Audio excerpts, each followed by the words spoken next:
Bonjour à tous et bienvenue dans cette nouvelle émission du Money Time. Aujourd'hui, on va faire le débrief de cette UFC 299 qui s'est terminée comme on redoutait. En fait, on ne souhaitait pas que ça arrive, mais voilà, PSD a perdu notre Français face à Dustin Poirier sur un terrible KO au deuxième round. Ouais, On va revenir globalement sur ce combat parce que forcément ça nous concerne plus, c'est un Français et qui avait peut-être le potentiel d'être champion dès l'année prochaine. Il y a eu ça va aussi, retarder les échéances là. voilà, ça retarde un peu l'échéance. Il y a eu aussi d'autres beaux combats. On va revenir principalement, comme j'ai dit, sur BSD. On va faire une petite deuxième partie sur le main event quand même, entre O'Malley et Vera, qui a quand même tenu toutes ses promesses, même si Ouais, on beau n'a pas combat, eu ouais. un KO, c'était quand même un 5 rounds exceptionnel. De O'Malley Euh, surtout. de O'Malley surtout qui a dominé ces 5 rounds. Et on évoquera un petit peu les autres combats de la soirée. Et surtout, on se projetera pour BSD et Dustin Poirier. Et évidemment, en dernière partie de l'émission, il y aura un jeu pour vous deux. Mais donc, qui d'autre pour m'accompagner que Elliot? Salut Elliot. Salut tout le monde. Et Jordan. Salut Jordan. Salut les gars, salut. On va sans plus tarder commencer par le premier combat dans l'ordre, qui était le co-main event entre Benoît Saint-Denis et Dustin Poirier. Donc comme je l'ai dit, notre Français s'est pris un KO monumental par Dustin Poirier à 2 minutes 30 de la fin du deuxième round. Donc c'est un crochet dévastateur du droit de la part de l'Américain. C'est la 30e victoire de Poirier en MMA. C'était son 30e combat à l'UFC Ouais. et donc sa 22e victoire. Il entre dans le top 5, il est quatrième de l'organisation avec le plus de victoires à l'UFC, donc dans l'histoire. Donc c'est dire la performance aussi de Dustin Poirier. BSD n'a pas perdu contre n'importe qui, il a perdu contre une légende cette nuit, enfin dans la nuit de samedi à dimanche. Juste un petit... Euh, Forcément déçu parce qu'au vu du premier round, on se dit que forcément Benoît avait tout pour remporter le combat. Mais oui, bon, il a dit juste quelques heures après qu'il n'était pas à 100%, qu'il se remettait, qu'il était sous antibiotiques. Donc forcément, on peut se dire que c'est dû à ça. Mais oui, déçu. Puis le KO de Poirier, il est phénoménal. Franchement, le crochet du droit, c'est imparable. Alors je sais plus qui disait ça, je crois que c'est Dana White qui disait que c'est le crochet le plus dévastateur qu'il ait jamais vu, enfin le plus gros crochet, le plus sale qu'il ait jamais vu à l'UFC. Bah en vrai on en a Franchement. vu, mais après c'est vrai que les crochets de Poirier, bah, ils sont réputés pour être fatals, hein. Il peut t'en mettre une, pas deux, ça a été le cas hier soir. Puis oui, puis en plus, le crochet, au final, quand on voit la violence dans laquelle Benoît il tombe, Hmm. en fait, c'est le geste. Le geste n'est pas forcément impressionnant, mais la violence La du coup. technique, la technique Le, qu'il a ral- pour... le- Non, mais tout, franchement, il est impressionnant le KO. Revenons d'abord sur ce premier round, tu l'as un peu évoqué Elliot, ce premier round qui est juste exceptionnel. Clairement je ne m'y attendais pas du tout, où on a une Ouais. domination totale de BSD. Il y a eu 3 ou 4 tentatives de guillotine de la part de Poirier dans ce round, toutes esquivées, enfin repoussé par BSD. Il s'est sorti à chaque fois de ses guillotines et il a étouffé Poirier pendant 5 minutes. C'était impressionnant. Il a même tenté une clé de bras à la fin Ouais, qui, à je la fin, pense, ouais. avec un peu plus de temps, aurait pu aboutir. Même s'il avait mal pris son bras, je pense qu'avec un peu plus d'assistance, ça aurait pu aboutir. Et clairement, on se dit que dans ces 5 minutes, il aurait pu le finir en fait. Jordan. Bah oui, parce que on se dit qu'il aurait pu finir, parce qu'il y a eu des possibilités de le finir. Il y a eu un Poirier qui était pas très bien rentré dans son combat. Et au contraire, un Saint-Denis qui direct était focus, qui mentalement était prêt. Bon, peut-être pas physiquement, parce qu'on a vu après sur le reste du combat, mais mentalement, il était là dans la cage. Et c'est dommage, il y a eu quelques bonnes droites qui sont passées, mais ouais, c'est surtout les amener au sol quand Poirier essayait de le soumettre. Bah, BSD, il arrivait tout le temps à bien se retourner. Il aurait même pu, lui, le soumettre. À un moment, on voit qu'il prend son menton. Peut-être avec un peu plus de puissance, il aurait pu lui mettre une guillotine menton. Et comme tu le dis, à la fin, moi, le bras. Alors, j'ai pas entendu les commentateurs trop crier, mais moi, je me suis dit, mais attends, il va le soumettre là, avec son bras. En Et fait, c'est juste le timing. C'est quand je voyais qu'il y avait ouais, il y trop avait peu de pas trop de secondes. timing. Et à la réaction de Poirier, on a compris qu'aussi la prise, elle était pas très bonne. Mais en tout cas, il y a eu plusieurs ouvertures, et même dans le début du deuxième. Et Elliot, là on va un petit peu réagir avec cette deuxième reprise où en fait il était trop dans la bagarre, Benoît, dans ce premier round. On le répète souvent, et c'est pas la première fois qu'on le dit ici dans cette émission. À chaque fois que Benoît combat, on dit qu'il est trop dans la bagarre. Et justement, quand il avait gagné face à Frévola, on avait dit que face à un mec de la trempe de Poirier ou un top 5 de l'UFC, ça pouvait pas passer. Enfin non, c'était pas contre Frévola qu'on avait dit ça, c'était contre... C'était à l'UFC Paris. Ouais, contre Thiago Moises. Où là, on avait dit que ça passerait pas du tout de faire ça contre un Poirier. Je pense qu'on s'est pas trompé vu ce qui s'est passé. Et au final, c'est encore ce qui lui a fait défaut, Elliot. C'est sûr que c'est le plus gros défaut de Benoît. Daniel Voiron lui dit à chaque round arrête de bagarrer, arrête d'aller à la bagarre. Là en plus, Benoît il venait de faire un round où il était à 100%, où il a fait je ne sais combien de takedowns. Et au final, il s'est crevé, il a mis toutes ses forces dedans. Et en fait, on le voyait debout face à un Poirier, alors qu'il était un peu. Qu'il avait plus de force en lui, il venait avec des mouvements qui étaient plutôt lents. Et Poirier, en fait, c'est un des meilleurs. En boxe anglaise, c'est un des meilleurs boxeurs de l'histoire de l'UFC. Et en fait, dès qu'il voit une ouverture, il touchait Benoît. Et en fait, Benoît, il vacillait en un ou deux coups. Donc forcément. Et les coups sont violents. Quand tu regardes, tu as l'impression que vraiment Poirier, il a des parpaings, des briques à la place des poings. C'est exceptionnel. Quand tu vois que la première droite qu'il lui met avant que BSD soit KO, il lui met une première droite où il vacille un peu. Celle-là, elle est puissante. Tu vois la tête qui bouge, mais d'une même puissance. Benoît aussi. Ouais, c'est l'uppercut aussi qui le met mal. Hein. Mais Benoît l'a toujours vu vaciller à l'UFC, mais peut-être pas aussi vite. Là, c'est vraiment sur les premières droites de Poirier qui sont rentrées, ça a vacillé directement. Mais parce que peut-être il n'avait pas affronté de boxeur de cette trempe. Ouais, après, tous ceux qu'il a affrontés, je pense que ça reste le meilleur Poirier. Après, on connaît les raisons externes aussi de son physique. Je pense que ça a joué dans les nerfs, dans toute la pression corporelle, ça a dû peser sur Benoît et on l'a vu, les coups, comme Elliot il a dit, ils étaient un peu au ralenti. Mais ça, pour le coup, dès le premier round, je me suis fait la remarque, je me suis dit, c'est mon ordi qui marche moins bien ou Benoît il tape moins fort. Mais pour de vrai. Hein. Et il y avait un défaut de vitesse que j'ai aussi retrouvé chez Poirier. Mais Benoît s'est peut-être épuisé beaucoup plus vite du fait de sa maladie. Après, c'est différent avec Poirier parce que Poirier, on savait qu'au premier round, il n'allait pas être présent. Ouais, lui, il démarre tranquille. Voilà, et j'étais même surpris que ça se termine aussi rapidement de la part de Poirier, parce que souvent c'est vers le troisième round qu'il commence à se réveiller et qu'il commence à être vraiment lui-même. C'est un diesel, Poirier, c'est quelqu'un qui a besoin un peu de temps pour se mettre en route et pour exploiter tout son potentiel. Là, on a vu que premier round il se fait étouffer, mais au final, il arrive quand même à maîtriser Benoît, même si ça a été quand même compliqué, mais on voit que toutes ces soumissions ont été maîtrisées, enfin ces tentatives de soumission étaient maîtrisées, sa garde était toujours présente, ça il faut le noter aussi, c'est-à-dire que ok, il se prenait des droites. Il a quand même passé des coups, Benoît. Il a quand même passé des coups, mais pas de là à le faire tomber non plus, tu vois, à l'inverse de... Après, moi je trouve franchement, jusqu'à que Poirier se relève dans le milieu du deuxième, je trouve que Benoît, le combat est parfait, même en défense... Il a passé des genoux, Benoît, il a passé des coudes, des droites. Moi, il y avait rien qui d'accord, me mais laissait dire... pour moi, il y avait... Là, on a vu tout le MMA possible. Tous les arts martiaux mixtes, tous les arts martiaux ont été là. Ah non, c'était magnifique. C'est pour ça que le premier round, je sais pas vous, mais j'étais comme un fou. Je suis allé sur Twitter, j'ai envoyé des messages à des potes, mais c'est quoi ce round, c'est quoi cette dinguerie?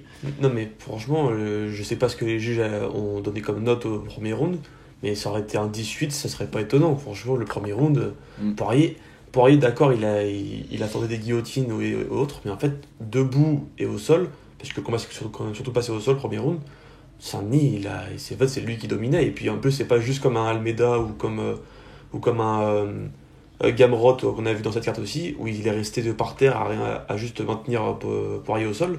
Il tentait tout le temps, il mettait des coups. Et franchement, il a le niveau de grappling de ce Benoît. Je savais qu'il était bon, mais à ce point, j'étais assez surpris. Peut-être le seul défaut qu'on a vu dans le premier round, c'est quand il essayait de rentrer pour faire du grappling. Il laissait un peu trop sa tête. D'où les ouvertures pour Poirier pour lui mettre une guillotine. Après, il a réussi à les défendre une fois que le bras avait été passé. Mais c'est vrai qu'il rentrait contre un Islam Makhachev, ça, il l'aurait payé instant. Après, je sais pas, parce que contre un Islam, sûrement que si, mais après, il a quand même une sacrée défense de lutte. Hein. Ouais, franchement, mais la manière dont il s'est retourné, etc. Franchement, non, très surpris pour ça. Mais un peu mieux verrouillé, il pouvait être soumis dès le premier round aussi. Et il faut qu'on parle justement du gros défaut de Benoît. On va revenir sur la bagarre, mais en fait, c'est pas juste la bagarre en elle-même, parce que la bagarre en elle-même, c'est ce qui lui a un peu fait gagner ce premier round. C'est-à-dire qu'il est arrivé, on a vu les premiers kicks monstrueux. Bon, enfin, je veux dire, quand tu vois que le combat d'après, le main event entre O'Malley et Vera, ça se regardait un petit peu pendant le premier round, on se touchait un tout petit peu. Là, premier kick, tu savais déjà que c'est bon. La guerre était déclarée, la guerre était lancée, Ouais, ouais. c'était impressionnant. Pourquoi il n'y avait pas le suspense, hein. Et après, voilà, donc là, la bagarre, ok, ça c'est dans les gènes de Benoît, on sait. Par contre, sa garde, j'ai envie de faire un point là-dessus. Sa garde, c'est ce qui lui coûte aussi ce KO, et c'est ce qui lui coûte tous les points qu'il a pris, toutes les droites qu'il a pris. Quand on regarde, quand il se prend le KO, il n'y a rien en fait. Il n'y a pas de garde du tout. T'as même pas un semblant de garde ou quoi que ce soit, c'est juste je vais envoyer une droite et j'en reçois. C'est ce qu'il avait fait face à Thiago Moises, mais ok, mais En fait, c'est ce qui a fait sa renommée aussi. C'est ce qui a fait sa renommée, mais en même temps, quand t'es Mais là, face à un Poirier, tu peux plus pas. faire ça, ouais. Tu peux plus. Non, je comprends totalement. Ouais. En fait, moi je comprends totalement cet argument de la garde, mais en fait, quand tu regardes l'UFC, il y a tellement de grands combattants qui ont pas du tout de garde. J'irai Prochaska, il est devenu champion alors que ses bras, il les garde tout en bas. On a vu le combat juste avant, MVP, ouais. Page. Franchement, sa garde, c'est vraiment juste les bras le long du corps et il fait des pas chassés. Ouais, mais sauf que là, c'est différent. C'est pas pareil parce que oui, Benoît, il vient encore à corps, garde baissée, donc tu sais qu'il t'a juste il essaye pas d'esquiver. Il est tout le temps à mi-distance en plus. Esquive. Ouais. Il est tout le temps à mi-distance, il veut pas esquiver, juste il se dit ok, je vais prendre des coups, mais il faut que les miens ils passent aussi. Bon, là, les siens ils sont passés, mais moins bien. Mais ça, après, je pense que ça pourrait aller dans une meilleure forme physique parce que là dans ce qu'il devrait faire, il aurait dû rester sur le game plan de l'amener au sol, gérer le combat au sol, ou alors venir faire un combat de boxe à la Sean Strickland contre Adesanya. Après, on n'était pas à sa place, mais je pense vraiment que ses bras devaient peser une tonne. En boxe, c'est le plus dur. Hein, quand tu fais de la boxe, tu te dis en fait le plus dur, c'est vraiment les jambes et les épaules. Là, on le voyait dans les coups qu'il envoyait, c'était pas très puissant. Alors pour garder une garde dans un combat aussi intense, ça devait être encore plus compliqué. Ouais, et puis après, excusez-moi, quand on revoit la pause à la première reprise, quand ils reviennent tous les deux pour se combattre à la deuxième reprise, on a l'impression qu'ils sont complètement KO. Alors autant Poirier, c'était normal parce qu'il venait de se faire rouler dessus tout le round, autant Benoît, franchement, je ne l'ai jamais vu aussi épuisé. Franchement, l'expression du visage et tout lui laissait croire qu'en fait il était complètement KO dès la reprise du deuxième round. Mais ça, je pense qu'on peut mettre sur le coup de la maladie, hein. Enfin de ses traitements, de tout ça. Hein. Et bien justement, allez, on va faire cette petite transition. On va parler de cette maladie parce que tu l'as évoqué, Jordan, tout à l'heure. Donc il y a eu des rumeurs cette semaine concernant une potentielle infection de la part de Benoît, où il aurait passé plusieurs jours à l'hôpital. On parle de 3 jours à l'hôpital. Donc il aurait été victime d'un staphylocoque, donc c'est une bactérie, cette semaine. Ce qui évidemment a entamé sa préparation, hein, clairement, dont son cutting, qui est très important. Ouais. Et ça, c'était que des rumeurs. Mais ce matin, il a fait un message sur Instagram, donc je vais vous le lire. Malheureusement, ce soir, je n'ai pas pu pleinement m'exprimer. Mon corps n'a pas suivi après une semaine d'antibiotiques pour lutter contre une infection. J'étais présent, mais mon corps absent. Il ne réagissait pas comme d'habitude. Je n'avais qu'un round à vous donner. Désolé de vous avoir déçu. Donc là, ça confirme pleinement qu'il était malade pendant le combat. Et j'ai envie de vous poser la question... est-ce qu'au final, il fallait reporter ce combat à plus tard ou tout de même saisir cette opportunité, Jordan ? Alors, je vais rajouter un complément. Tout à l'heure, j'ai vu une discussion WhatsApp passer de Daniel Warin qui expliquait à quelqu'un un petit peu ce qui s'était passé. Il disait qu'il y avait eu 2 staphylocoques du coup pour Benoît. Et quand on voit la première pesée, quand Benoît a une casquette, bah, du coup, c'était pour cacher ce qu'il avait au front. Donc ça, il y avait déjà eu plusieurs doutes. Après, moi, ce que j'en pense, je suis quand même content qu'il ait pris ce combat parce que ça veut dire beaucoup sur sa mentalité. Ça prouve qu'il est résilient et qu'il se dit je suis confiant, je sais que je peux y aller même malade et même si au fond peut-être sa conscience devait lui dire bah c'est pas bon, faut pas que tu y ailles, bah il a eu ce cœur et même Poirier il l'a mentionné en après-combat.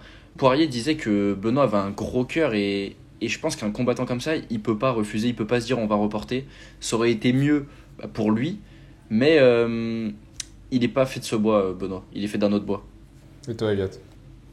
Je pense la même chose que Jordan. Franchement, Benoît, c'est pas le genre de combattant à annuler le combat une semaine avant le combat prévu. Mais après, bien sûr que au vu du résultat, on se dit tous que ça aurait peut-être été mieux pour lui. Mais au final, quand on voit le premier round, je pense qu'il aussi se disait qu'il était confiant, il avait confiance en lui. Il était en mode en un round, je peux le faire.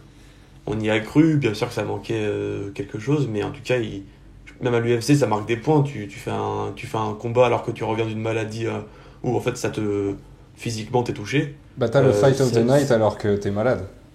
C'est ça, et puis en plus, le Fight of the Night, c'est pas juste dû au KO de Poirier, c'est aussi dû au premier round. C'est parce qu'il y a tout ce qu'il y a avant. C'est pas la performance de la nuit, là c'est le combat de la nuit. C'est ça qui est différent. C'est ce qu'ont dit tous les journalistes américains. Ils ont dit que bon, le diamant s'est fait grâce à la pression, mais je pense que tous les Américains, quand ils ont vu le premier round, ils ont eu un petit peu peur au début du combat. Poirier lui-même l'a dit. Hein. Il a dit il était complètement étouffé dans ce premier round. C'est pas pour rien Benoît il gagne tellement de respect. Juste après le combat, il y a McGregor qui a mis un message pour Benoît. Ça veut dire beaucoup. Hein, alors c'est pas que pour Benoît, c'était les Français. C'est pour la France au total. Poirier et Benoît. Mais j'imagine que tu vois, Benoît, en fait, il a fait poser tout le monde devant leur télé. Oui, non, oui. Après, il y avait la hype quand même de Dustin Poirier. Enfin, oui, aussi. Là tu parles en France. Tu parles en France, c'est ça franchement, à l'international, Benoît, il sait fédérer quelque chose autour de lui, comme des Poirier ont pu le faire à leur début à l'UFC, en fait. Puis, comme le dit Dana White, il y a beaucoup de gens qui pensaient que Saint-Denis allait battre Poirier facilement. Donc, c'est vraiment que si commence à avoir une renommée dans le monde où vraiment ça devient un des plus grands combattants. Faites-le avec modération si vous avez envie, mais hier, je suis allé sur Unibet, je me suis dit, tiens, je vais aller voir la cote de Benoît. Il était à 1,43. Oui, je me suis dit, mais les gens sont sereins, les bookmakers, là, faut peut-être pas abuser quand même. Faut il était largement favori BSD dans les cotes. Aux yeux des Français, ouais. Mais oui, ça prouve que voilà, c'est quand même incroyable l'aura qu'a Benoît Saint-Denis dans le monde entier. Comme on disait, en fait, là actuellement c'est une star de l'UFC. C'est dommage parce que là il aurait pu être une superstar de l'UFC, c'est ça qui est dommage. Parce qu'en battant une légende comme Poirier, là on parle quand même de quelqu'un qui va être intronisé au Hall of Fame. Non, mais surtout quelqu'un qui va être intronisé au Hall of Fame, mais qui n'est pas du tout fini. Oui, il a 35 ans, mais il peut encore aller chercher le titre. Ouais, il a perdu des combats récemment, mais il faut regarder contre qui. Le gars, il n'a pas affronté des top 12, top 15 à chaque fois. À chaque fois, lui, il prend le top du top. Là, Benoît, il perd contre un mec qui n'a jamais fait une grosse déroute, j'ai envie de dire. Il perd contre quelqu'un qui n'a jamais perdu 2 fois de suite. Franchement, Poirier, à son âge, en fait, même si, bien sûr, il y avait notre côté français, on se disait, ça, on y va le faire, on avait tous cette crainte de, quand même, ça reste Dustin Poirier. Ça reste Dustin Poirier. Voilà, il nous l'a montré hier. Premier round, super, on se dit, il va le faire. Et deuxième round, un crochet et c'est fini. Et justement, pour rebondir sur ce premier round, moi c'est l'argument qui me fait dire qu'il fallait reporter finalement ce combat parce que, en fait, ce premier round-là, il a été incroyable parce que Benoît était malade. C'est-à-dire que je suis convaincu. Il savait qu'il allait pas durer. Parce que clairement, quand t'es malade, quand t'as une infection comme ça, tu peux pas miser sur l'endurance, c'était impossible de tenir 5 rounds en plus. 3 rounds encore à la limite, mais 5 rounds impossible. Du coup, il s'est dit forcément, premier round, je donne tout. J'ai 5 minutes pour tout donner. Ouais. Et ça a gâché un petit peu le combat dans le sens où, au bout de 5 minutes, il était complètement KO, complètement cuit. Il s'est relevé.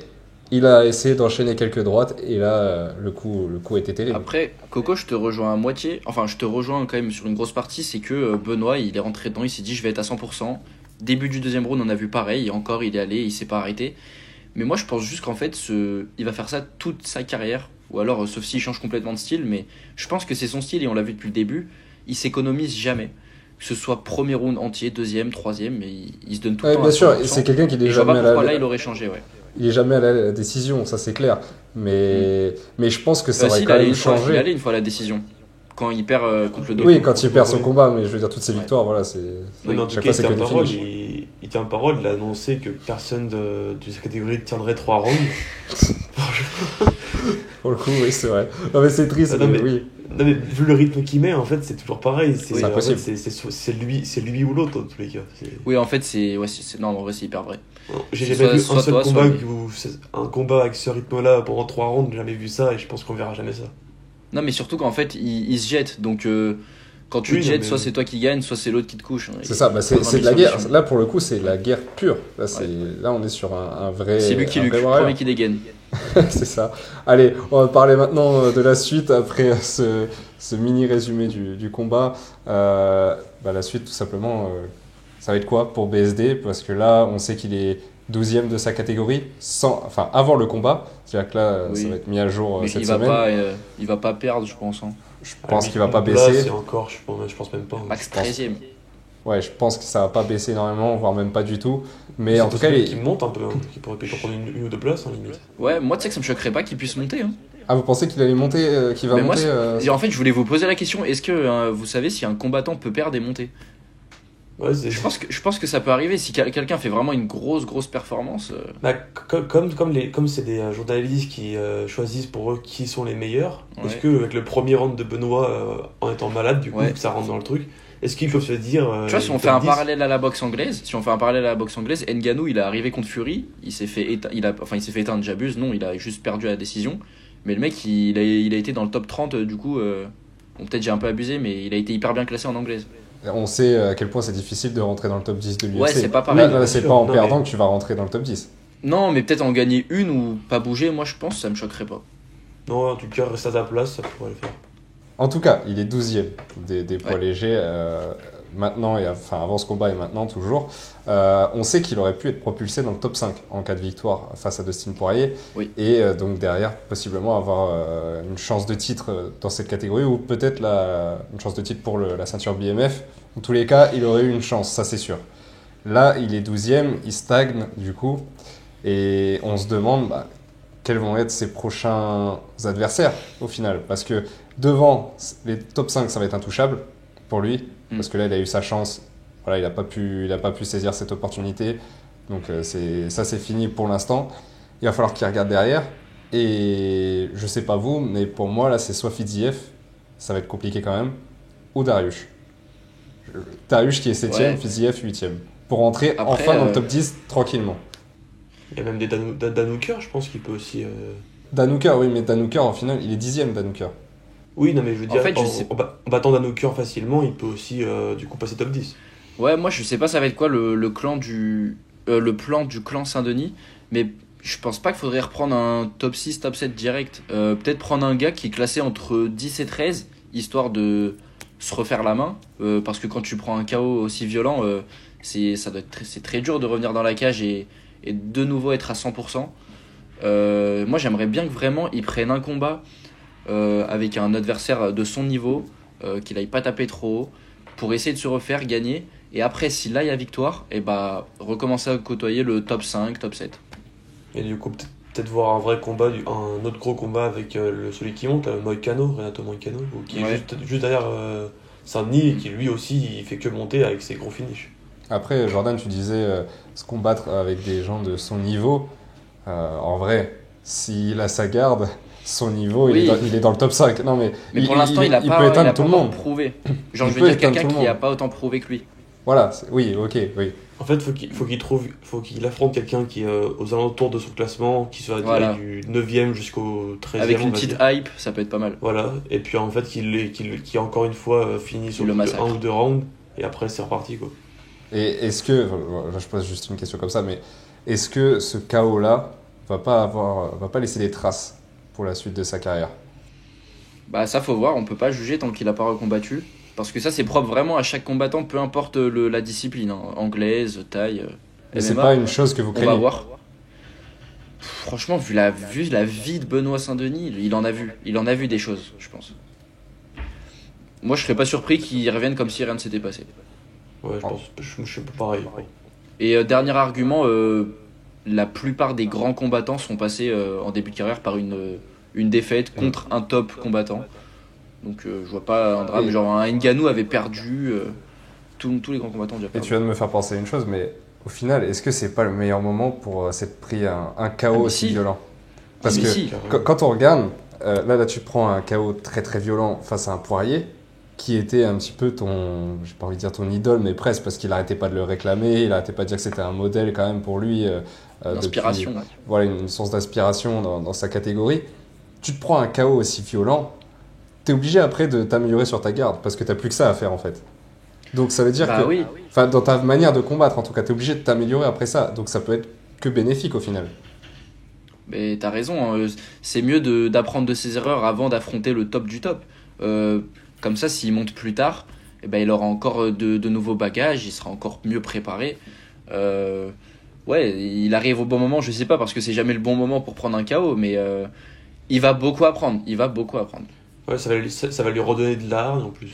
Non, mais imaginez Ah ouais. si ça avait été, je sais pas moi, en plein combat pour le titre. Là, Ouais, bah, un tu vois, Cyril Gane, quoi. non mais ouais, mais Cyril avait déjà perdu, tu vois. Là, il avait vraiment jamais perdu parce que la seule fois c'était à la décision et on sait contre qui. Mais là, il avait vraiment jamais perdu de sa carrière. Au final, si ça avait été en plein titre, je sais pas si ça aurait eu si ça avait, enfin, tu vois, ça aurait Ouais, peut-être pas non, eu mais les mêmes je pense qu'elle répercussions. intervient au bon moment, je suis complètement d'accord. En tout cas, ça va juste lui apprendre beaucoup de choses et je pense pour la suite, ça peut être que bénéfique. En tout cas, si elle réagit bien à cela, ça va faire que du bien pour lui. Et puis pourquoi pas, imaginons, parce que là on va après parler de la suite aussi je crois pour Poirier, mais peut-être il parlait d'un combat pour le titre Poirier, s'il perd, bah pourquoi pas une revanche. Tu vois, t'as un Benoît qui gagne son combat pour se refaire, et un Poirier qui perd le sien, donc on va dire les deux ils redescendent et un qui monte, pourquoi pas faire une revanche. Dana White aime beaucoup ça en plus. Faire des petites. Bah oui, des petits on l'a vu sagas, là. avec Vera O'Malley encore hier. Mais pas sûr que Poirier voudra affronter un Saint-Denis. Ah, il aime bien Saint-Denis, je pense Il qu'il aime pourrait pas lui mal, donner quand le même. flambeau encore, hein. Déjà, En fait, c'est le côté, s'il repère, affronter un Saint-Denis qui cette fois pour être en pleine forme, alors que je sais pas si. Il est quand même pas trop dupe, il se dit je lui ai donné une chance, il l'a raté, quelqu'un d'autre passera à ma place, tu vois. Je me dis. Ah, moi ça me choquerait pas, et les deux ils s'entendent vraiment bien, hein. je suis verra pas bien, sûr de toute parce façon. que déjà de base, Poirier ne devait même pas donner sa chance à Saint-Denis. Quand on se rappelle, il avait été interviewé, il disait il est hors de question tant qu'il est à cette place-là du classement. Au final, il lui a laissé sa chance, donc peut-être qu'il lui laissera une deuxième chance. Ça, on ne sait jamais. Je voulais juste qu'on écoute Poirier. C'était en conférence de presse d'après combat qui a évoqué Benoît Saint-Denis et la potentielle suite de sa carrière.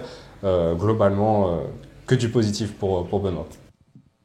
I mean, he has the ability. He's proven it with all of his wins. You know, this is his first time getting finished. His first loss in his career was to a welterweight. I think, you know, not on a full training camp, on short notice. So, and he's still young. If he dedicates himself and picks himself back up, and obviously he has the mental fortitude to do it. He's a military veteran, you know, so he's been through some things. If he decides to do it, I think he can. I felt it in there. He's very strong, and if he keeps evolving, getting better, he'll be right back where he was. On va passer maintenant à cette dernière partie de ce combat sur Dustin Poirier. On a évoqué la suite de la carrière de Benoît, on va évoquer celle de Dustin Poirier qui est tout autant alléchante. Là, clairement, à 35 ans, il est troisième de sa catégorie avant ce combat. Enfin, il était troisième de sa catégorie avant ce combat. Ça veut dire que là, il est clairement concurrent pour le titre. Attends, c'est Islam et qui derrière? J'ai oublié. Alors, deuxième, il y a Oliveira. Troisième. Ah oui, bah oui, Charles, ok, oui. Premier, pardon, Oliveira. Deuxième, Gaethje. Et troisième, Dustin Poirier. Ah, d'accord, ok. Donc là, logiquement, il est sur la Gaethje. liste. Il est sur la liste d'attente juste derrière Oliveira pour aller chercher le titre de Makhachev. Makhachev, pardon.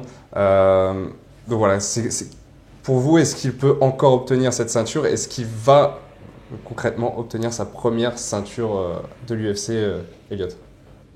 Pour moi, en fait, c'est un peu trop tard. Bien sûr qu'il pourrait, mais en fait, je me dis maintenant, il y a Oliveira et Gage qui sont là avant lui. Parce que même si Gage se bat contre Holloway, en tout cas sur le. Il a battu Poirier, et puis même, je crois que Khabib, il a envie que Gage affronte Makhachev.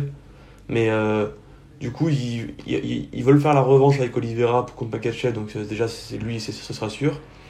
Et pour moi, Gage passe avant Poirier, et en fait, je sais pas si Poirier peut attendre un an dans ce combat pour avoir la ceinture. S'il le fait, tant mieux pour lui, mais après, même à 36 ans, face à Makhachev, pour moi, il pourra pas. Je vois pas Poirier gagner Makhachev, en tout cas. Moi, j'ai une autre réponse. En fait, je vois deux scénarios. On sait que Islam il va combattre cet été. L'UFC aimerait que ce soit Oliveira, sauf que là, Oliveira combat à l'UFC 300. Je pense clairement que s'il gagne, Oliveira, ils vont lui donner directement cet été. Par contre, si Oliveira perd, ça me choquerait pas que ce soit Poirier qui affronte Makhachev. Après, faudra voir avec Gaethje, mais là, je pense qu'il va passer devant lui. Faudra même voir la suite pour Gaethje, mais si Oliveira perd, ce que je pense pas non plus, je pense que Poirier peut être donné à Makhachev, surtout que le clan Makhachev veut Poirier. Oliveira de Saroukian, hein. Ça Oui. Ouais, c'est ça. Juste, je veux apporter une précision, une info supplémentaire, mais le manager d'Islam Makhachev a parlé ce matin. Ouais, il veut Poirier. Hein. Il veut Poirier en juin. Donc, c'est-à-dire que là, clairement, on part sur un title shot pour Poirier Et généralement, le champion, il a qui il veut, hein, surtout quand c'est Islam, quoi. Non, mais là, on parle quand même du manager. Donc là c'est du très très sérieux. Et je pense pas que le clan de Poirier va refuser. Hein. Parce que là, Non, ça fait longtemps qu'il pas. court après le titre. Saint-Denis, il s'est dit, vas-y, je fais une petite annexe vers ma course au titre pour pourquoi pas donner une chance à quelqu'un. Là, il va pas refuser deux fois d'aller au top du top. Après le clan Makhachev, etc., ils aiment bien aussi les voir changer d'avis au dernier moment. Il suffit juste qu'à l'UFC 300, Gaethje, il arrive. Bon, je sais pas comment ce serait possible, mais s'il arrive à terminer Holloway en 1 ou 2 rounds, d'un coup ils vont tous dire ah bah finalement on veut bien Gaethje. Pour montrer juste que debout, après bon, ça c'est encore une discussion. Puis Mais dans le Gaethje, timing, Elliot, en vrai, Dans le meilleur c'est Poirier. Bien sûr, Ouais. non mais j'avais pas vu ça comme ça, puis en plus, si le manager il a dit ce matin qu'il voulait Poirier, là c'est une toute Ouais, parce que là, pour la préparation, tu vois, c'est l'idéal pour Poirier. Makhachev, on sait qu'il va y avoir le ramadan, donc il peut pas combattre pendant, je crois que c'est avril-mai, hein, c'est ça Ouais, c'est d'avril à mai. Ouais. Enfin, fin mars, avril-mai, on va dire qu'il pourra pas combattre. Donc là, ça va être pour la semaine des sports de combat, je sais plus comment on appelle ça. Enfin, la fête des sports de combat, je sais plus, c'est la semaine. J'ai aucune idée. Et donc là, ça va être un moment symbolique, on va dire. Donc ça va être prévu là. C'est là où normalement McGregor devrait affronter Michael Chandler. Chandler, ouais. Donc ça Mais veut dire du qu'on coup, pourra avoir deux combats exceptionnels. Moi, je pense que tout est dans les mains d'Oliveira. Hein, et perso, je sais pas vous, moi je préférais voir Oliveira Makhachev. Parce que, Ah non. C'est une... Ah, tu préfères voir Poirier, toi? Alors là, franchement, je Ah ouais, suis moi, 100% je pour un te Poirier rejoins. Makhachev. Hein. Ah, merci Elliot. Vous voulez Non, Oliveira il faut la Makhachev? V2, il faut la V2. Bah, en fait, je veux un Oliveira qui montre ce qu'il peut faire. Poirier, en fait, le truc, c'est le problème, c'est que j'ai peur que ça refasse encore comme face à Rabib. Où en Bah, fait, justement, c'était pas ridicule. non, mais c'était pas ridicule. Mais Ouais. c'est juste que. Ouais, bon, mais on serait capable en fait, de à souffler, 35 se dire tout ça pour ça. À 35 Non. ans, je me dis. Bah franchement, pour moi, c'est le maintenant ou jamais. C'est-à-dire que là, ok, s'il perd contre Makhachev, bon bah voilà, là ça y est, Dustin, c'est fini pour toi. Tu peux tranquillement arrêter ta carrière. Enfin là c'est bon.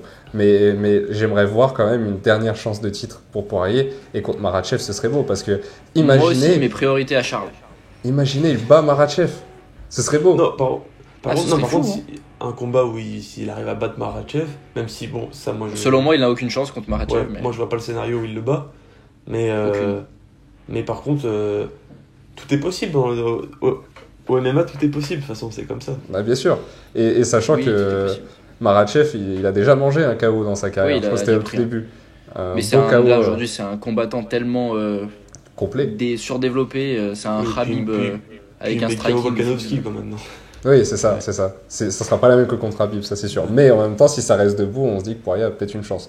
Donc voilà, ça Ouais, mais serait- même debout, maintenant, Islam, il est Ah, tellement il solide. est terrifiant. Il est terrifiant, ça je suis d'accord, mais bon, je peux pas comparer. C'est pour ça qu'il faut le donner à Charles. Ah, je suis pas d'avis avec vous. Franchement, avoir un deuxième combat, ça m'attire Peu moins. importe les deux combats, dans tous les Ah, bah, cas, bien moi, sûr. je regarde tous les Bien jours. sûr. Ouais, Mais j'aimerais les bien, deux, ouais. j'aimerais bien quand même un petit Poirier. Juste, je voulais terminer avec C'est Poirier. tout. Il y a d'autres possibilités quand même que Makhachev. Il l'a évoqué aussi en conférence de presse. Alors, il y a un Nate Diaz. Il l'a évoqué en conférence de presse. Alors, ça paraît lunaire, mais il a affirmé que c'est un combat qu'il a toujours voulu dans sa carrière. Et Oui, que... mais on n'est plus en 2018 là.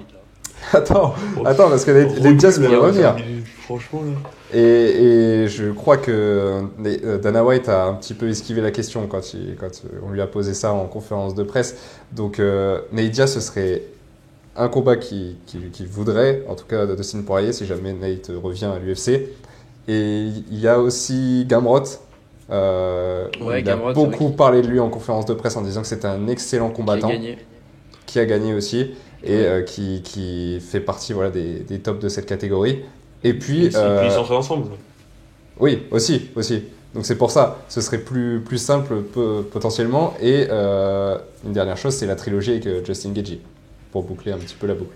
Et franchement, moi, s'il arrive pas à prendre Makhachev, j'aimerais bien une trilogie contre Gaethje. Bah moi, en tout cas, dans les combats que tu me dis, bon, Nate Diaz, bon, je souffle un peu parce que bon... Là, c'est En pas vrai, chaud, là.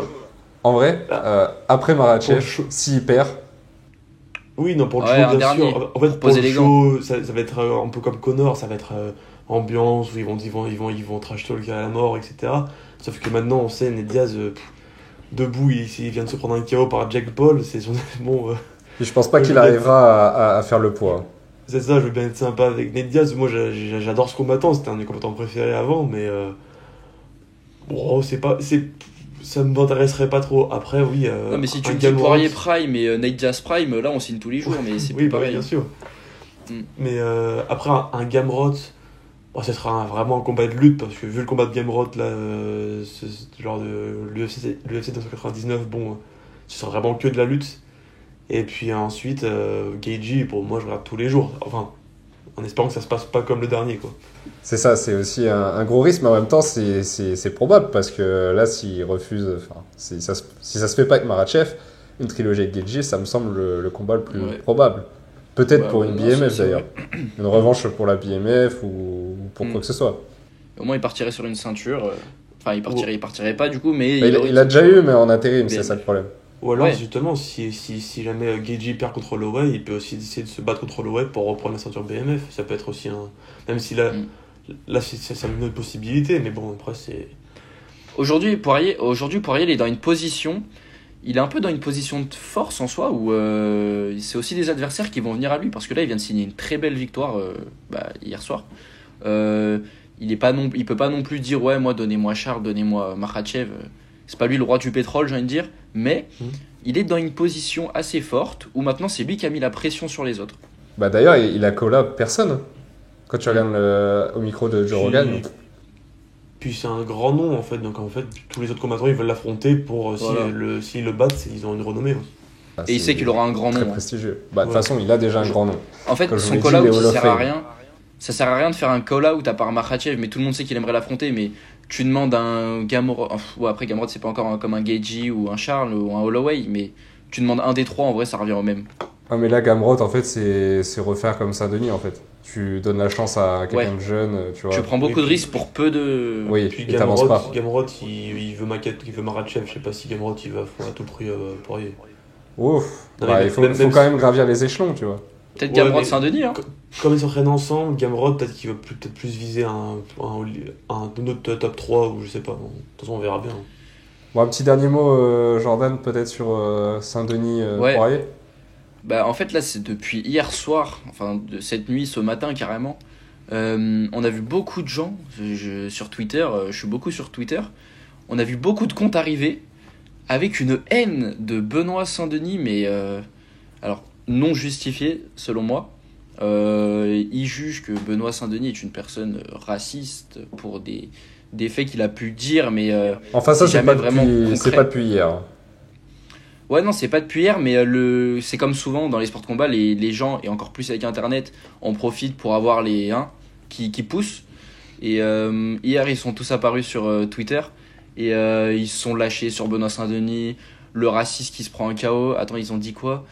Ils ont dit il s'est pris une extrême droite. Bon, Bah, en fait, tu vois, c'est que des trucs petits, mais en fait, quand tu le multiplies par des dizaines de milliers, le mec il vient de prendre un KO, le gars il représente la France aujourd'hui, c'est celui qui représente le mieux notre pays à l'UFC. En fait, faut en être fier. Même si vous aimez pas la France, bah lui il l'aime quoi. Mais en fait, c'est juste qu'il a le physique parfait pour. C'est bon, on parle de lui comme le raciste, dans le sens où c'est un effort spécial, il a une croix des Templiers sur le pec. Bref, en fait, il y a trop de choses, puis même, bon, du coup, on ressort Ah. des choses, des propos qu'il a tenus par rapport à la politique, mais en fait, même ça, en fait, c'est pas. On va pas aimer on peut ne pas aimer quelqu'un pour ses propos, mais en soi, Ouais. il a pour l'instant pas Ah, dit mais quelque chose de aujourd'hui, choquant. Aujourd'hui, on est dans une génération où tout le monde veut défier l'autorité, où tout le monde est un petit peu contre les institutions. Et en fait, c'est tout ce que Benoît essaye de représenter. Les gens aujourd'hui détestent l'histoire, le passé. Mais lui, Benoît, non, il en est fier. il n'est pas fier de tout notre passé, mais il prend ce qu'il a construit. Benoît Saint-Denis, il sait d'où il vient, et c'est peut-être le problème des gens qui le critiquent. Voilà. Mais non, mais il y a aussi quelque chose que moi je voudrais aussi souligner, c'est que depuis quelques temps, je trouve, dans le sport, en tout cas en France, je trouve que sur les réseaux, les Français aiment bien critiquer les sportifs français, mais vraiment jusqu'à les harceler. Et le MMA, depuis que ça commence vraiment à devenir le sport donc, que tout le monde suit, on voit de nombreux combattants à chaque fois qu'ils finissent un combat où ils sortent perdants. Alors en fait, ils se font insulter tous les jours sur les réseaux pour des trucs qui sont passés il y a 6 mois. On l'a vu avec Cyril Gane, avec Jordan Zebo. Oui, bien sûr. J'allais en parler de Cyril Gane. Rappelez-vous de Cyril Gane. C'était pire. C'est un très bon exemple, puisqu'il a pris derrière John Jones. Le mec affrontait le GOAT. Aujourd'hui, les petits qui sont sur Twitter, derrière leur ordinateur, en pyjama, ils sont pas dans la cage. Hein. Et il prend encore cher aujourd'hui. J'ai envie de te dire que tout le monde se souvient encore de ce qui s'est passé. Ça lui a sali complètement son image. Allez, on ferme cette parenthèse coup de gueule sur les rageux. On va passer au reste de la carte avec ce main event qui a quand même, j'ai pas envie de dire tenu toutes ses promesses parce que je reste quand même un petit peu déçu de la part de Chito Vera, mais en tout cas qui a été plutôt pas mal. Voilà, on a vu un combat 5 rounds, même si O'Malley a ultra dominé son adversaire. Juste pour les chiffres, on part sur un 50-45, 50-45 et 50-44. C'est dire l'ultra domination d'O'Malley. Il y a eu 232 coups de O'Malley. Bien sûr. 232 coups. Et le mec n'est pas tombé. Et ouais, il a encaissé 232 coups sans tomber, dont un coup de genou extraordinaire. Fatal, mais non. Et donc voilà, je voulais juste parler de ça, de ce combat-là. Qu'est-ce que vous en avez pensé de ce main event ? Est-ce que vous êtes déçu ou quand même assez satisfait, Elliot ? Juste, pour moi, Chito Vera, c'est peut-être plus une histoire de vengeance pour O'Malley et j'attends juste le prochain combat où il affrontera sûrement de Merab. Je pense que déjà là, je serai un peu plus dans le combat. Et toi, Jordan ? Ouais, je suis content que O'Malley il soit vengé et qu'il ait réussi à défendre sa ceinture. C'est toujours bien pour la confiance d'un champion.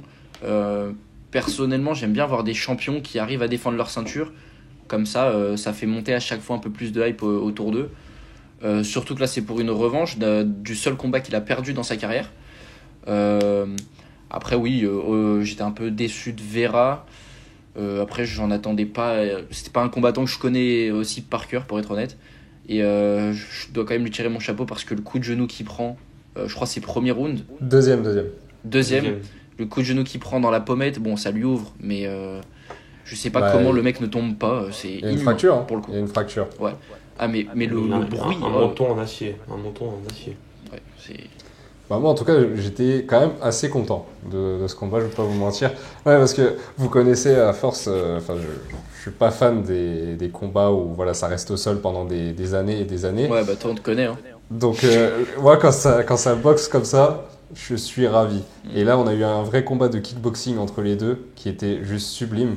Ça se renvoyait les coups. Bon, même si ils sont légers, c'est fluide, c'est beau. Ouais, c'est ça. Et puis même ça va vite. Tu vois que ça va vite, ça enchaîne rapidement, tout ça. Franchement, j'ai vu quand même un beau combat. J'aurais quand même aimé avoir un petit peu plus de répondants de la part de Chito, mais voilà. C'est quand même on va enchaîner. Ah, vas-y, Elliot, pardon. Non, mais moi, juste le problème dans ce combat, c'est qu'en fait, c'est ça. C'est d'accord, c'était un super combat. En fait, je trouve que c'est plutôt un super combat de O'Malley plutôt que Chito Vera, parce que quand tu regardes le nombre de coups, la différence, elle est tellement... C'est disproportionné, les nombres de coups entre les deux. C'est ça, mais il reste debout, donc c'est ça qui fait que ce combat est quand même assez beau. Juste, on va parler d'O'Malley quand même, parce qu'à la fin de son combat, il a call-out un certain Ilia Topuria. Dana, give me a jet to Spain, baby. I'm coming for Ilia Topuria. And if he doesn't want it, nah, fuck it. I want Ilia, baby. Give me Ilia. Why does that fight excite you so much?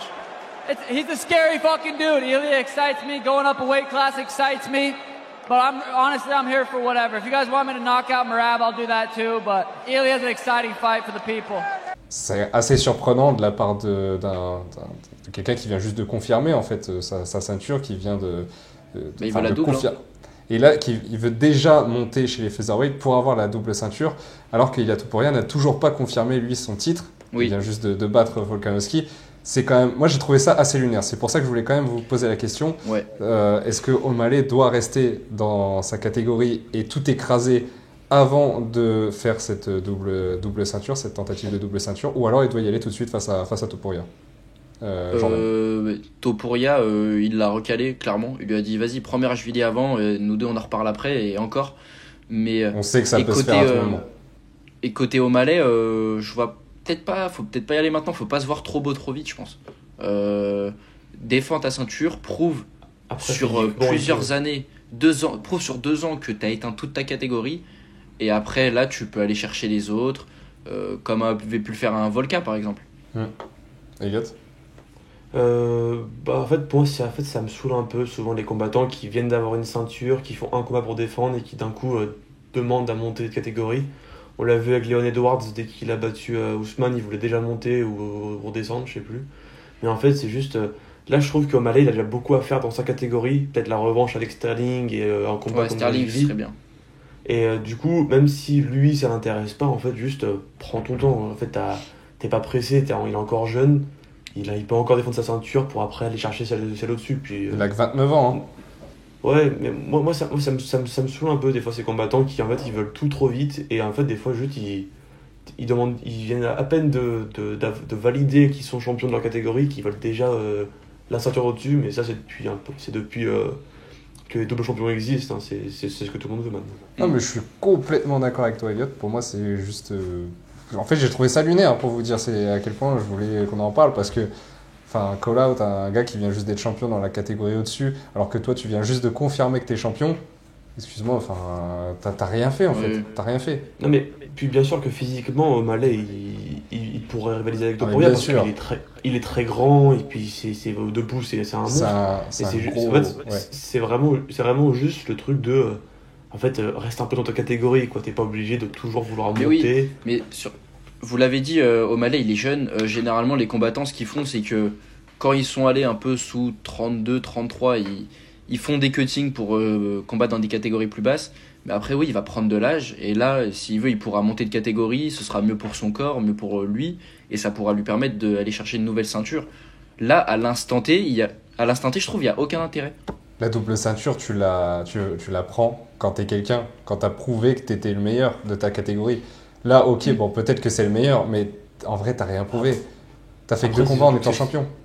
C'est le chouchou de Dana White, donc après, il peut demander quelque chose, Dana White va l'aider à l'avoir, mais pour moi, il faut juste qu'il prenne son temps. Faut valide vraiment. Mais faut pas que Topuria accepte, surtout. Ah non, il faut surtout pas. Mais même pour Topuria, hein, ce serait complètement débile. T'as même pas confirmé dans ta catégorie. En fait, on dit pas que O'Malley ne va pas battre Topuria. On dit pas ça parce que O'Malley, ça reste un combattant exceptionnel. Il peut le battre, mais y a pas d'intérêt. Mec, va laver ta catégorie de A à Z. C'est là où aussi je peux mettre ça avec Makhachev. Là aussi il y a un problème. C'est que pour l'instant, toutes ces défenses de titre, c'est avec Volkanovski qui est en dessous. Donc certes, c'est parce qu'il y a eu des blessures, etc. Oui. Mais par contre, c'est Makhachev qui lui aussi voulait monter de catégorie. D'abord, défends-la dans ta catégorie, puis on verra après. Exactement. Et puis il y a surtout un homme qui s'appelle Merab derrière. Bon, je vais pas gagner son nom de famille parce que c'est assez compliqué. Divashvili, voilà. Merab, lui, il est en train d'arriver en puissance et clairement, c'est lui le prochain face à O'Malley. Et puis il s'amuse avec tous ses adversaires. Il a humilié Peter Yan qui était l'ancien champion. Il a humilié Cejudo qui était limite le goal de la catégorie. Franchement, lui, en plus, ce qu'il cherche, c'est pas forcément les finitions. Il veut juste s'amuser dans la cage. Cejudo, alors je crois que le premier round, il y a un moment, il vacille après un coup de poing. Troisième round, il vient, il porte Cejudo sur son épaule et puis il fait des tours de la cage. Franchement, vraiment juste, il vit juste pour amuser le public. Non, mais aujourd'hui, il y en a aucun dans la catégorie qui peut battre O'Malley à part Merab. Je vois pas qui d'autre peut le battre. Et franchement, je pense que si demain il y a un combat, Merab il gagne. Je trouve ce combattant impressionnant comme un Khamzat peut l'être en middleweight. C'est pour ça que ce serait lâche de partir de sa catégorie. Après, c'est peut-être aussi parce qu'on connaît pas trop le niveau de lutte de O'Malley. Dans le sens où Merab, ça se trouve, il va l'amener au sol, puis ça va être humiliant pour O'Malley, mais ça se trouve, O'Malley va aussi nous surprendre avec un très bon jiu-jitsu, ou je sais pas.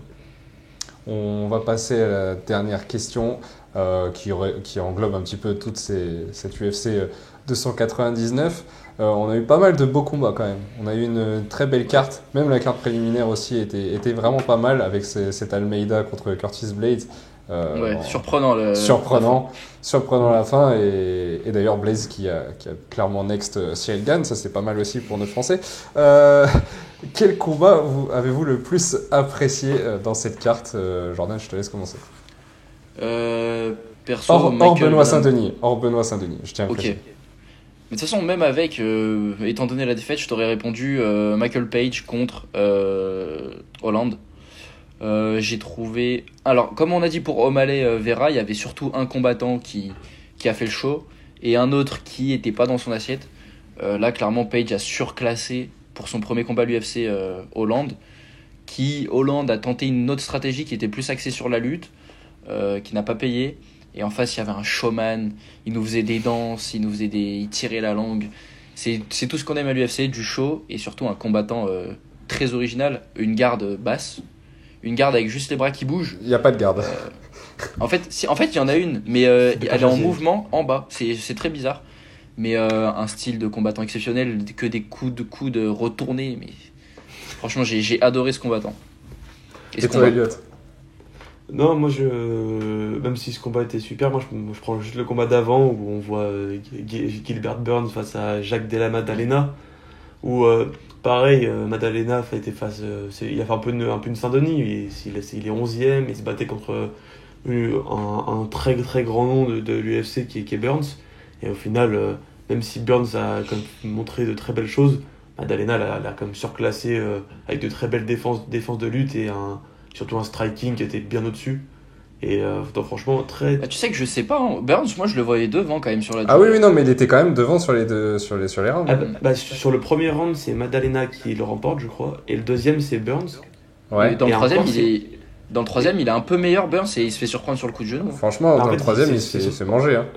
Le problème, c'est qu'en fait, c'est que Burns, au sol, il tentait pas assez. Il n'a pas essayé de trouver...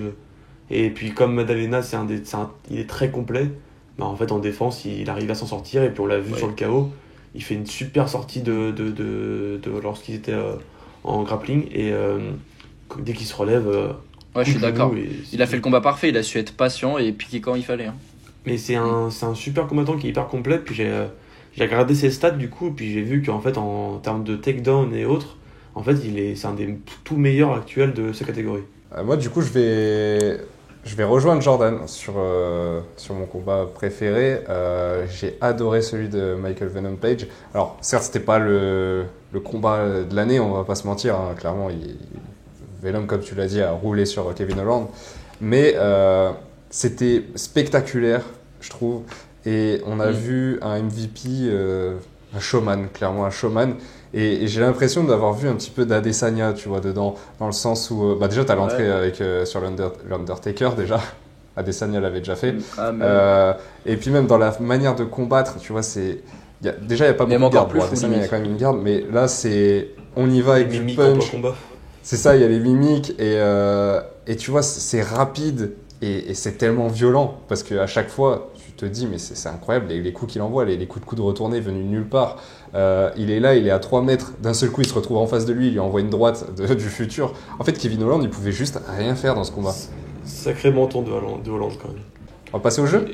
Juste avant le jeu, je voulais juste aussi parler d'un combattant, le Robelis d'Espagne, qui est le poids lourd qui est en train de tout écraser. C'est une machine ce mec. Ouais. Et lui, 46 secondes sur ses 3 ou 4 combats, je crois. C'est ça? 5 combats, il a pas fait 1 minute dans la cage. Ouais, c'est ça. Lui, ça va être... c'est une machine à KO. Attention. Impressionnant. On va passer donc au jeu de cette émission. Un jeu qui va être porté sur les champions. On a déjà fait tous les champions, intérim... Oui, non mais attends. Là, Sean O'Malley a conservé son titre. Sean O'Malley, il est de quelle nationalité? Il est américain. Merci. Du coup, vous allez devoir me donner, dans toute l'histoire de l'UFC, tous les champions américains. Elliot, vas-y, tu commences. Du coup, John Jones. John Jones, c'est bon. Strickland. Oui. TJ Dillashaw. C'est bon, c'était pas le plus évident, mais bien joué. Ouais. J'allais chercher dans le fumier. Jordan. Il. Oui, c'est bon. Du coup, Daniel Cormier. C'est bon.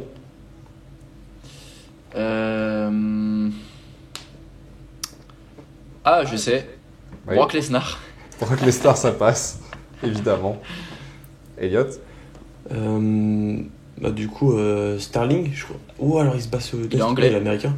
Il est américain, Sterling. Il est Ah oui, il est jamaïcain américain. je crois. C'est ton dernier mot, du coup. Ouais, moi je crois qu'il est américain. Là, je crois qu'il a perdu, surtout. Je crois qu'Elliot a perdu. Il est né en Amérique, non?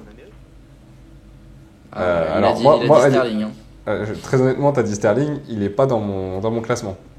Jordan, il faut confirmer maintenant. Oh, pétard. 5, 4, Non, alors 3, fais 10, 5 c'est horrible. 2, 1, non, sinon ça reprend à 0. Non, je sais pas, Geji. C'est pas bon. Bah non. Du coup, ça recommence. Allez, Elliot. Cody Garbrandt. Bien sûr, ça passe. Holloway. Allez, Jordan. Oui, Max Holloway, c'est bon. Putain, mais pourquoi je l'ai pas dit avant? Allez, Elliot. Un américain. Wow. Il y a personne qui me vient en tête. C'est affolant. Là, vous commencez à faire un peu le tour des très connus. De toute façon, là, je pense que j'ai un blanc, j'ai qu'un nom en tête, je vais dire Miocic. Bien sûr, Stipe Miocic. Voilà. Bien sûr, Oh, ça putain. passe. Allez, Jordan. Nate Jazz. Non. Les Diaz, non. Ça Ouais, marche les pas du Diaz, tout. Il a j'ai été jamais en vu. intérimaire. Et du coup, ça ne passe pas. Elliot, pour confirmer la victoire. Du coup, pour confirmer, alors, on va aller bien à l'ancienne. Allez. Mais contre qui? Brock Lesnar, hyper contre qui? Je vais tenter Derek Lewis. Derrick Lewis. Ouais. Derrick Lewis. Ça ne passe pas. Ah, Non, ça passe pas. Jordan, on repart de 0. En fait, il y en a, j'ai un doute sur la nationalité. Oui, C'est judo. bien sûr. Il Yes. combat sous la nationalité Ouais, américaine. Donc bien joué. euh, Ce que j'allais dire, Il répond justement. pas, il a perdu là. Oui, bien sûr. Ah non, on recommence à 0. Non, après, faut que je confirme. Après, faut que Putain. tu confirmes. Vas-y, Elliot. Ouais, il y a. J'espère qu'il est américain, Dimitrios Johnson. Et oui, ça passe. Ah ouais, Dimitrios. Ça passe. Jordan, Bon, là, je vais en dire un, mais je crois qu'il l'a jamais eu. vas-y. Mais non, il en a une autre, Chandler. Non, ça ne passe pas pour Chandler. Ouais, ça ne passe pas. Elliot, pour la victoire. J'espère qu'il n'est pas encore une autre nationalité. Mais je vais dire du coup Alvarez. De son prénom, Eddie. c'est une victoire d'Elliot. Ah, très joli. Magnifique. Après Bravo. un beau petit combat entre vous deux. Magnifique. Ah, franchement, là, c'était une belle guerre, là. On va se quitter là-dessus, sur cette défaite de Jordan. Bon, malheureusement, pour BSD, on espère que ça ira bien les prochains Ce jours. sera le cas. Et on espère qu'il va avoir une nouvelle grosse opportunité dans les mois qui arrivent. Ouais. Et puis sur ce, on va se quitter là-dessus. On se donne rendez-vous pour le MMA, pour l'UFC 300 qui a lieu en avril. Ce sera évidemment la prochaine vidéo MMA. D'ici là, vous aurez d'autres vidéos, d'autres sujets à aborder, notamment en football. Et d'ici là, je vous souhaite une bonne soirée et à la prochaine.